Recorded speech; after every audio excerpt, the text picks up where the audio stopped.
All right, everybody. Good afternoon. Hope you guys are doing well. Just wrapped up the show with Brandon of the Hawk's Nest. So if you didn't get a chance to catch it live, definitely check out the VOD. Should be up on both of our channels. If not now, then very soon.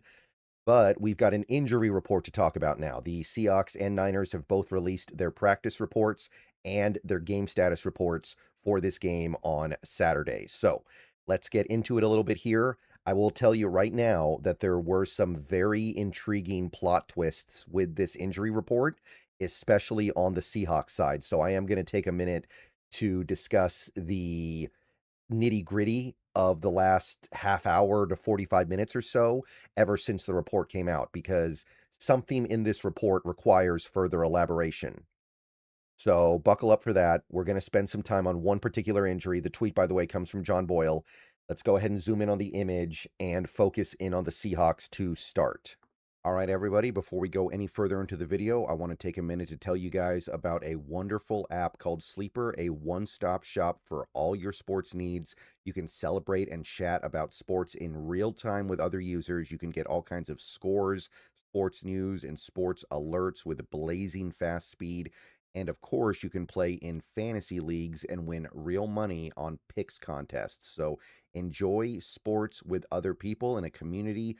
Download the Sleeper app today, and remember to use the promo code SBN, that is SBN, for up to $100 match on your first deposit.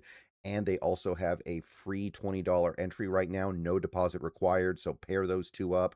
Terms and conditions do apply. See Sleeper's terms of use for details. Currently operational in over 25 states and growing. Check out the Sleeper app and have fun with sports this year.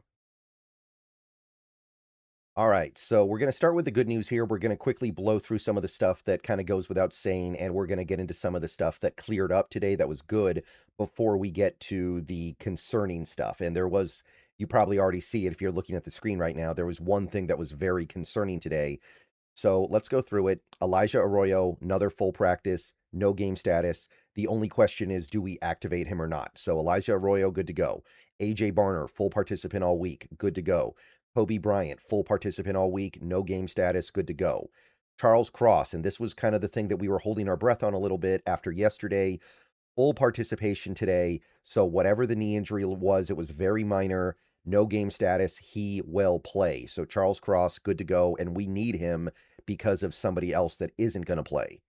So great news there. We'll do Ernest Jones in a second, but Tyrese Knight, after starting out the week not practicing, was a full participant today, has no game status, so he is going to be available. So as you can see, my head is blocking a lot of the remaining game statuses, but don't worry about it because they're all blank. Cooper Kupp was just resting today, limited participant, but he's good to go. DeMarcus Lawrence, another full participation, good to go. JSN, not injury related in the first place, no issue. Same with Leonard Williams. Chaz Surratt, not activated yet, but if we do activate him, then he is going to be good to go because he was a full participant 2 days in a row. And this is kind of the big one. This was another one we were holding our breath on a little bit after yesterday, just to prove it. Reek Woolen, I'll move my head here.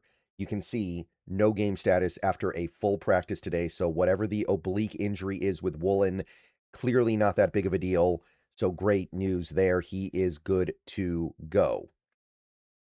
Okay, so let's get into some of the stuff that's a little bit more questionable. So Ernest Jones, no game status, but he was limited today because he's sick. Now, like I've said before, it's very rare that a player misses a game, especially an important game, because they're sick. And odds are good that Ernest Jones is going to move past that illness in the next couple of days. And it sure looks like we're going to have him available to us in this game. So no game status for him. Ernest Jones, good to go. Now, the one guy that is out for this game, we have one player that is actually out, and it's Josh Jones, the backup tackle. So he was a DNP all week. We know he's held together by duct tape right now. He is out.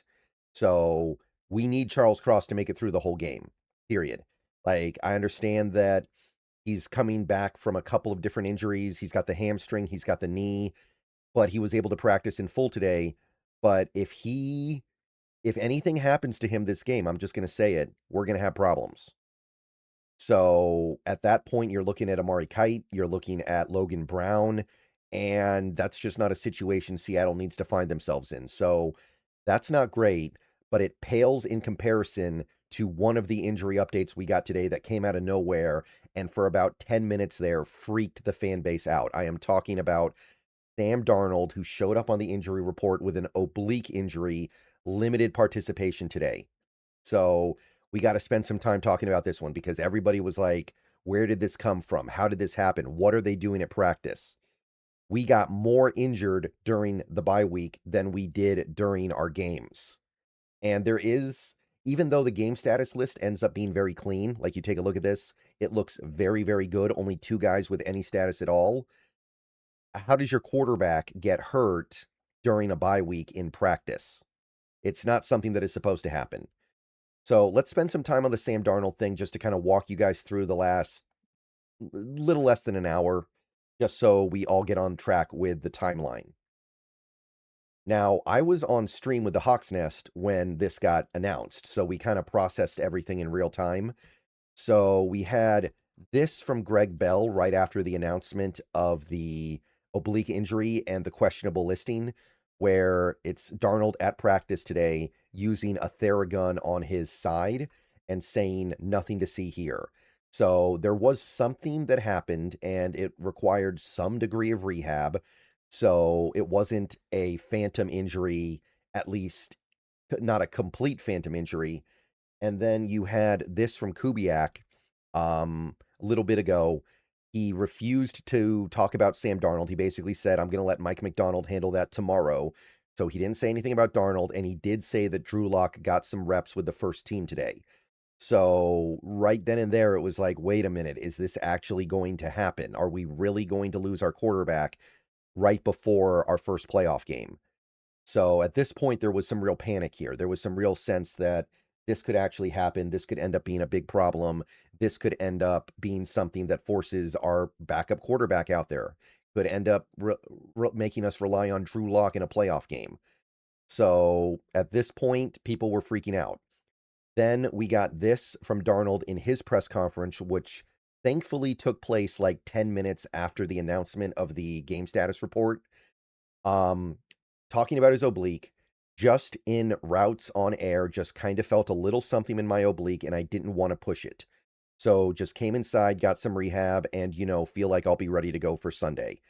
And a little bit later in his press conference, he was asked, what are the odds of you not playing? And he said close to 0%. And also, apparently, the oblique injury is on his non-throwing side. It's his left side, which is a little bit unconventional. You would expect it to be on the throwing side, if anywhere. But that is also going to be something that is theoretically easier to get through for him because you can work through the pain more. The pain is going to be less pronounced when it's not on your throwing side. So you put it all together, and Darnold was able to make everybody chill out a little bit. He basically said, I'm going to play. This was just a precautionary thing. Technically, I'm questionable. Now, keep in mind, the NFL no longer has a probable tag, so you can't say a player is probable to play. It's either questionable, doubtful, out, or nothing. So this is one of those circumstances where he's probably like 95% chance to play, but they still have to put some kind of a tag on him. So therefore, he's questionable. So at this point, I think everyone's kind of chill. Still was not cool to see that come out of nowhere with a real and serious injury potentially. Like the oblique injury is no joke for a quarterback. And for him to be limited today and for Drew Lock to get reps with the ones, it was definitely a thing where people were concerned for good reason. But it looks like we are chill at this point. So that was kind of the timeline on the stream where we got the alert and then it was like, oh, he's limited. That's really bad. And then we heard more from Kubiak and it was like, oh no. And then Darnold kind of threw some water on it and everything was okay. So sure sounds like it's not going to be a big deal. Sure sounds like it's not really going to affect him. But I guess we don't know until the game starts. Now, the 49ers side of things, let's take a look at their injury report. A little bit less drama over here, but they do have more game statuses. So let's take a look here. We've got Jair Brown out. We've got Fred Warner out, and that was kind of the big drama today. Would Fred Warner play? Because he was kind of hyping it up. There were some people out there kind of hyping up the fact that he might be able to play in this game. And then he did not practice today. and they declared after practice that he would not be activated. So there's no Fred Warner. He is aiming for the NFC Championship game if they make it, and that's it. And Jair Brown, we kind of knew was going to be out, so that's not really anything new, but still worth considering because I do think that he offers some stuff in coverage that his backup does not, even though Siegel might be better against the run and be a better tackler. Okay, so the rest of this injury report, you've got 4 guys questionable, 2 receivers, and 2 linebackers. You've got Jacob Cowing questionable, which is weird because he was a full participant all week. So probably going to play.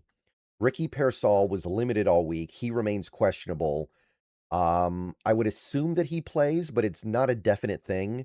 Pearsall tends to be very delicate as a player, so would not shock me if he misses this game.